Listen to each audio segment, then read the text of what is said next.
Cornwall is famous for sandy beaches, surfing and ice cream, but if you head past the tourist areas, you'll find ancient castles, hidden woodland paths and forgotten ruins. From legends and medieval history to windswept moorland and secluded coves, my trip turned out to be full of surprises. Join me as I explore a completely different side to Cornwall. Good afternoon everybody, I'm here in the north of Cornwall this weekend. I'm going to be travelling around this area, seeing different places of interest. There's lots of history here and as you can see behind me, lots of lovely countryside to go walking in. I'm starting the day at one of Cornwall's most remarkable castles. Restormel Castle is situated in a peaceful location above the river and surrounded by woodland. Behind me is Restormel Castle. Nobody knows for sure when it was built, but it was first documented in the year 1256, and by that time it was already a major stronghold. What makes Restormel so unusual is its shape. It's one of the finest surviving circular castles in England. And standing up here you can really appreciate how cleverly it was designed. Although it began life as a Norman castle, the castle you see today was largely rebuilt in the late 13th century by Edmund the Earl of Cornwall. By then it wasn't just a military stronghold, it had become a luxurious residence where powerful nobles could stay while overseeing their Cornish estates. One of the castle's most famous visitors was Edward the Black Prince, the eldest son of King Edward III. He stayed here twice during the 1300s, even spending Christmas at the castle. At that time, the nearby area was at the centre of Cornwall's tin industry, making Restormel an important administrative base, as well as a luxurious residence. And this here was a huge fireplace. This is in the kitchen.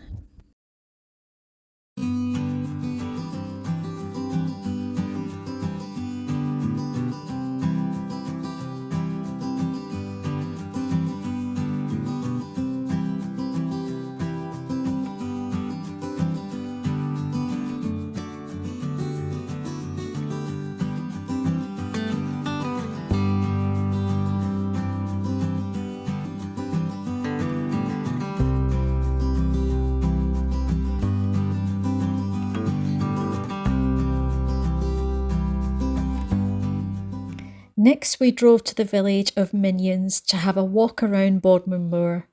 Here you'll find the remains of one of Britain's most important 19th century mining landscapes. I'm now in the village of Minions and I'm doing a hiking route of about 6 kilometres around these old mines and some rock formations on this landscape. This area feels very remote, but by the mid-1800s the area was filled with mine shafts, engine houses, blacksmiths and hundreds of miners working every day. By the late 19th century the mines became too expensive to run. The richest copper was exhausted, miners had to dig deeper, pumping costs increased and overseas competition from countries with cheaper and richer deposits made Cornish mining less profitable. Many mines had closed by the end of the 19th century and miners either found other jobs or emigrated to other mining regions around the world.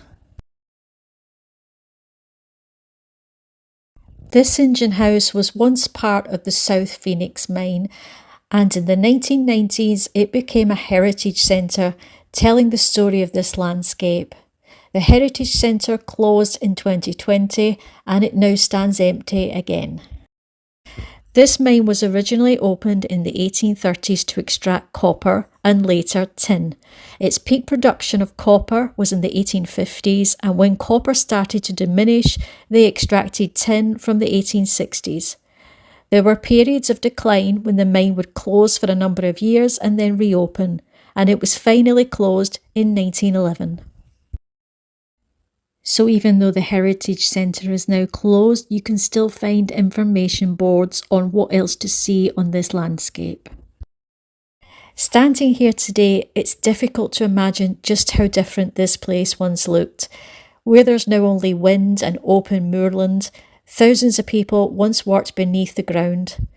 These engine houses were the heartbeat of Cornwall's mining industry, but when the mines closed, nature slowly reclaimed the landscape, leaving behind the ruins that we see today.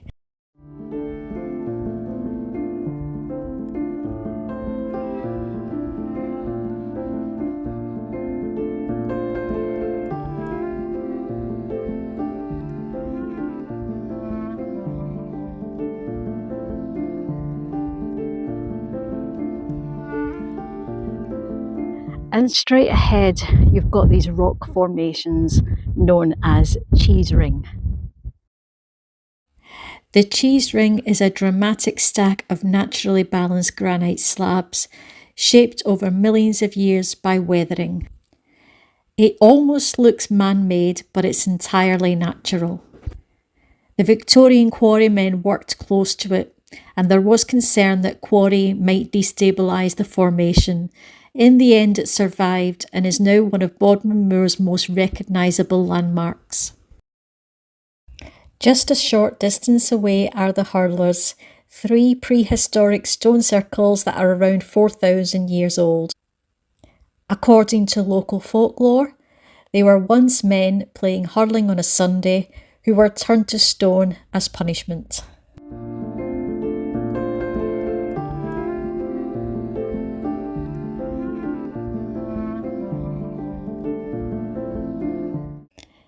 Straight ahead and up at the top of the cliffs, you'll see the remains of Tintagel Castle. These remains date from about the 13th century, but there was an earlier fort here for the royals, the early Cornish kings. And just below, downhill, you'll get to the visitor centre. Perched high above the Atlantic Ocean, these dramatic ruins of Tintagel Castle have become forever linked with the legend of King Arthur. Its association with King Arthur can be traced back to Geoffrey of Monmouth's book, The History of the Kings of Britain, written sometime in the first half of the 12th century. According to the book, Tintagel Castle was the home of Arthur's father, although over the years, countless other authors have created their own versions of the story. The castle itself was built in the 13th century by Richard, the Earl of Cornwall, but people had been living on this dramatic headland for centuries before then. Archaeological discoveries suggest that Tintagel was once an important settlement during the early medieval period, with links stretching across Europe.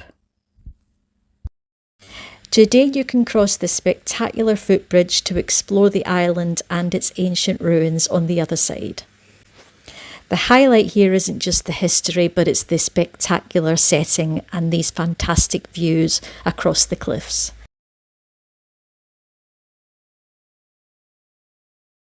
At the top of the cliffs around the castle, you'll see this 8-foot bronze sculpture called Gallos.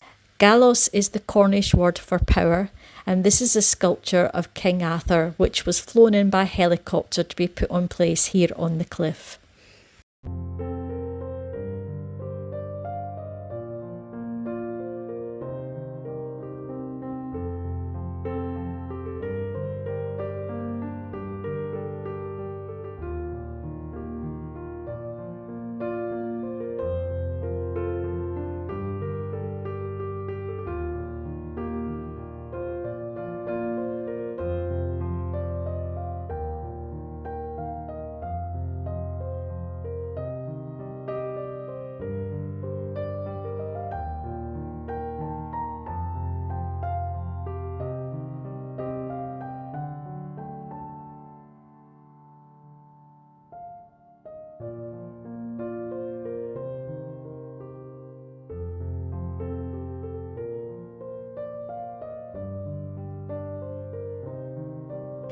Down by the beach you'll find the castle visitor centre, a cafe, Merlin's cave and paths leading to coastal walks.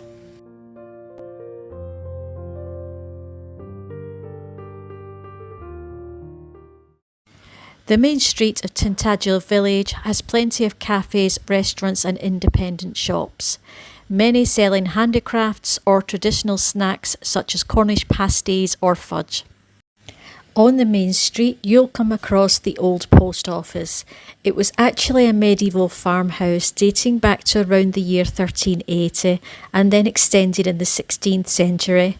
And it eventually became a post office in the 19th century. Today, it's a museum managed by the National Trust and it's well worth a visit. Boscastle is a picturesque village tucked into a steep, narrow valley where the river Valencia meets the sea.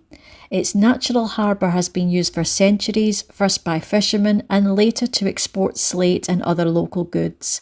The two stone harbour walls you see today were built in the 16th century. In 2004, the river burst its banks and flooded the village. Thanks to a rescue operation involving helicopters, there were no fatalities. Since then, improved flood defences have helped protect the village. I've just arrived in the village of Boscastle. This is a very old village. Behind me is the Museum of Witchcraft. If you walk in this direction away from the museum, you get to the harbour area. And then in this direction, you've got the parking. There's quite a lot of parking, about 5 minutes walk away. And in between the museum here and the parking, you've got the shops and cafes.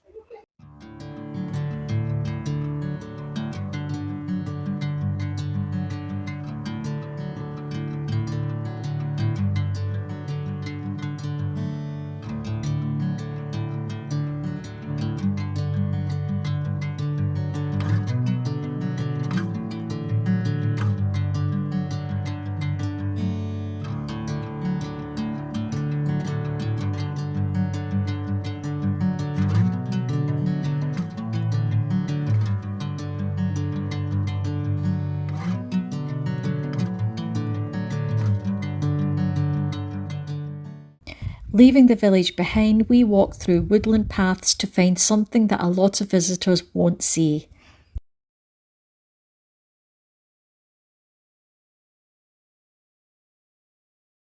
Behind me is a church about 2 kilometres from Boscastle village, and it's hidden in the woods. So to get here, you can either hike about 30 or 40 minutes from the village, or you can drive and park at the top of the road and then walk down through the woods. But if you drive, the roads are very narrow and you can only fit one car down some of them, so just bear that in mind. The church goes back to about the 12th century. And it was renovated in the 1500s and the roof was replaced in the 19th century. I'm not sure if I'll be able to get inside because it's quite late in the day now, but we'll have a look anyway. But this church is associated with a local witch, which I'll tell you about when I go in.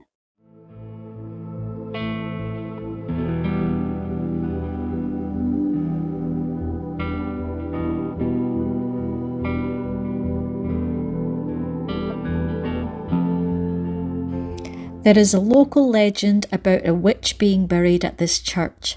Joan White lived in the 18th century and was known to have healing abilities. Because of this, some people saw her as a witch. After her death, stories grew that her spirit could not rest. Her skeleton was displayed in the Museum of Witchcraft until 1998, when it was then buried in this churchyard.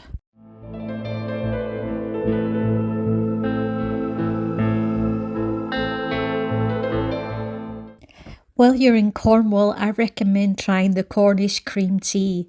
This is tea with warm scones, jam and Cornish clotted cream.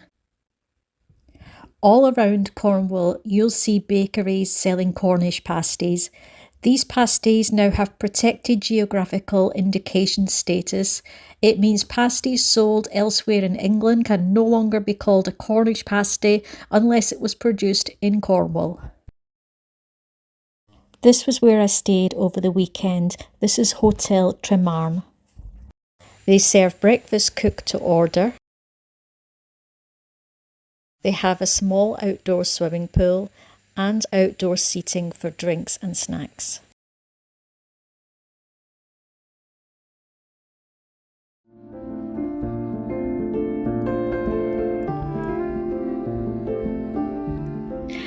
behind me is Bodmin Jail. This goes back to the 1700s. It is quite a big building, but since I came last time, some of it has been converted into a luxury hotel, which is just on the back end of the site there. Apparently, to build the hotel, each luxury room consists of 3 old prisoner cells, and it was opened in 2021. So I'm just about to go inside. I presume a lot of things have changed since last time, but hopefully still worthwhile.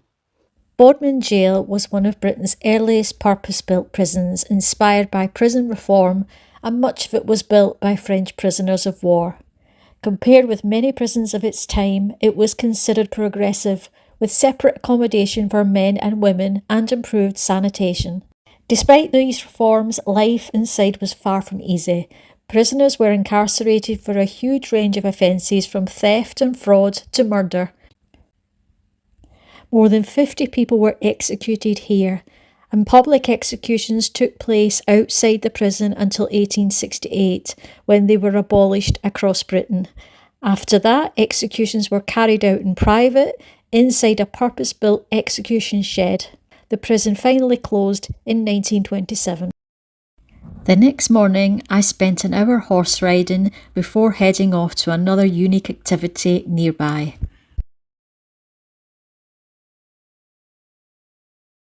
I've just arrived at the alpaca trekking farm, but I'm not trekking with alpacas this morning. I'm actually trekking with goats. I did some trekking with alpacas in Arran, and you can see that on my Arran video. I'll link that below. And afterwards, we'll be going in here, which is the cat cafe. So this should be fun.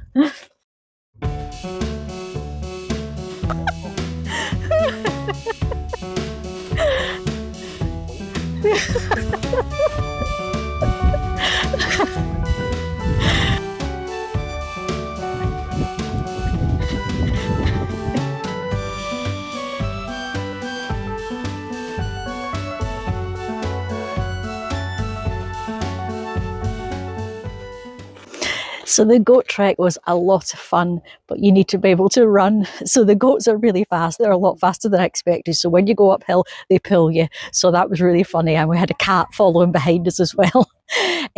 The goat experience lasts about half an hour, so you can have pictures with them, you can feed them, and then you can come down here. They've got sinks to wash your hands, and then you can go in the cat cafe. With the goat experience, you get a free drink in the cat cafe, and you can have lunch there as well.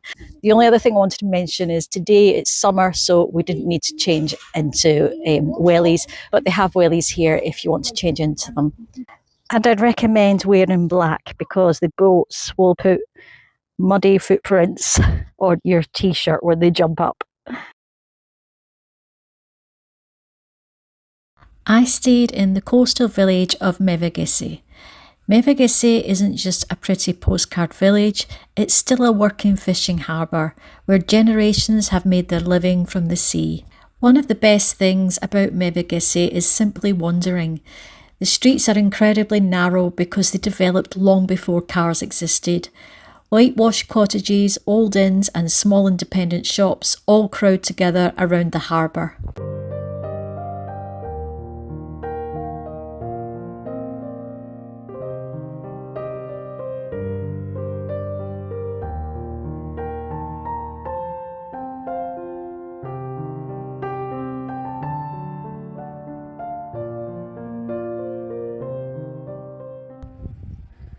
On the final evening, I took a walk from Mevagissey along the southwest coastal path, where I came across a deserted beach.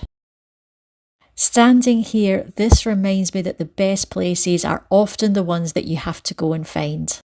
Thanks for coming along to Cornwall with me, and I'll see you on the next video.